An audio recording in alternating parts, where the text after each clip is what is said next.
আজ ছিল 30শে জুন। এই দিনটি হুল দিবস হিসেবে পালিত হয়। প্রতি বছর সাঁওতাল বিদ্রোহের স্মরণে এই দিনটি পালন করা হয়ে থাকে। এই 30শে জুন সাঁওতালরা তৎকালীন ব্রিটিশ শাসকদের বিরুদ্ধে বিদ্রোহ ঘোষণা করেছিল। প্রবল উৎসাহ উদ্দীপনার মধ্য দিয়ে পালিত হল গুল মহাদিবস। এই দিন আদিবাসী সিঙ্গেল অভিযান, B.R.. Ambedkar party of India এবং বামফ্রন্টের শাখা সংগঠন পশ্চিমবঙ্গ আদিবাসী অধিকার মঞ্চ, এই তিনটি দলের পক্ষ থেকে একটি বর্ণাঢ্য শোভাযাত্রা বের করা হয়। এই শোভাযাত্রাটি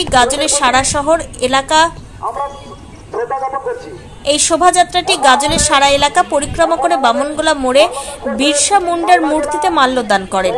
এই দিন উপস্থিত ছিলেন মলিন কিস্কু, মালদা জেলা আম্বেদকর পার্টি অফ ইন্ডিয়া সভাপতি, Gajol block Ambedkar party of India সভাপতি সুফল কিস্কু, আদিবাসী সিঙ্গেল অভিযান গাজল ব্লক কমিটি। উপস্থিত ছিলেন আদিবাসী সিঙ্গেল অভিযানের সভাপতি মোহন হাসদা, গাজল ব্লক কার্যকারী সভাপতি শ্যামল মুর্মু, গাজল ব্লক সভাপতি বর্ষা বেসরা, আদিবাসী সিঙ্গেল অভিযানের গাজল ব্লক সেক্রেটারি ভগন সিরেন ও গোপাল হাসদা।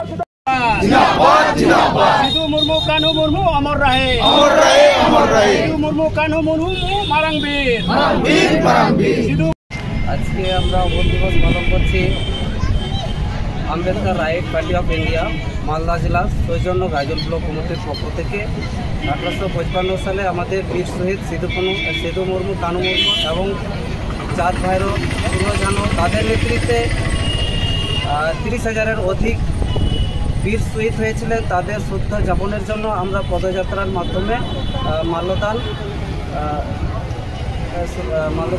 শ্রদ্ধা যাপন করছি আমরা।